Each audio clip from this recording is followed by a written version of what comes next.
उत्तर भारत में आतंकियों के नेटवर्क की जड़ें अब और गहरी और खतरनाक होती दिख रही है। दिल्ली के लाल किले के पास हुए धमाके से लेकर सहारनपुर और नूह में की गई गिरफ्तारियों तक और अब जांच की सुई आकर ठहर गई है उत्तराखंड पर। जी हां, डॉक्टरों के भेष में छिपे आतंकी मॉड्यूल की परतें खुलते खुलते अब पहाड़ की तरफ जा पहुंची है। एनआईए, यूपी, एटीएस और देश की कई प्रीमियम एजेंसियों ने अपनी पूरी मशीनरी एक्टिव कर दी है। एक एक मोबाइल, एक एक चैट, एक एक कॉल रिकॉर्ड खंगाला जा रहा है और इसी डिजिटल फॉरेंसिक जांच में सामने आया सबसे बड़ा खुलासा। डॉक्टर शाहीन का नेटवर्क उत्तराखंड में एक्टिव था।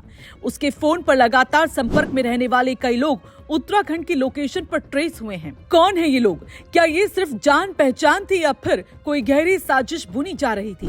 एजेंसियां अभी कुछ खुलकर नहीं बोल रही, लेकिन उनके मूवमेंट सब कह रहे हैं। यूपी एटीएस की एक स्पेशल टीम को तुरंत उत्तराखंड रवाना कर दिया गया। कई डिजिटल डंपिंग टीमें मौके पर भेजी गई हैं। शाहीन की बी पार्टी, यानी वो लोग जिनसे फोन पर उसकी सबसे ज्यादा बातचीत होती थी, उनकी पूरी KYC, location history, bank trail सब खंगाला जा रहा है। दरअसल शुरू से ही खुफिया एजेंसियों को शक था कि इस मॉड्यूल का उत्तराखंड से कनेक्शन जरूर है, क्योंकि सहारनपुर में पकड़ा गया मुख्य आरोपी डॉक्टर आदिल उसी लोकेशन पर प्लांट किया गया था जहां से उत्तराखंड की सीमा कुछ ही किलोमीटर दूर है। डॉक्टर आदिल की पूछताछ में भी साफ हुआ, किसी भी घटना के बाद उनका प्लान था कि सहारनपुर में छिपकर सीधे उत्तराखंड की तरफ फरार हो जाएं। पहाड़ी रास्तों और सीमावर्ती क्षेत्रों को सुरक्षित एस्केप रूट की तरह इस्तेमाल करने की योजना पहले से बनाई हुई थी। लेकिन ताजा मोड़ तब आया जब डॉक्टर शाहीन की मोबाइल फोन और उसके सिक्योर्ड मैसेजिंग ऐप की चैट्स में उत्तराखंड के कई मोबाइल नंबर, कई लोकेशंस और कई लगातार कॉन्टैक्ट्स मिल गए। एजेंसियों का फोकस अब सिर्फ इतना नहीं कि ये नंबर किसके हैं, बल्कि ये समझना है कि क्या ये नेटवर्क सिर्फ शेल्टर या एस्केप रूट तक सीमित है या उत्तराखंड में कोई बड़ा हैंडलर या फंडिंग चैनल एक्टिव था। उधर दूसरी तरफ डॉक्टर शाहीन का धर्मांतरण नेटवर्क भी शक के दायरे में है। कई राज्यों में सक्रिय ये गिरोह क्या कहीं आतंकी मॉड्यूल के पैसों, लॉजिस्टिक्स या ग्राउंड वर्क में भी शामिल था? जांच एजेंसियों का शक और गहरा हो गया है। इस बीच एक और धमाका, और इस बार वाकई ये धमाका हुआ है।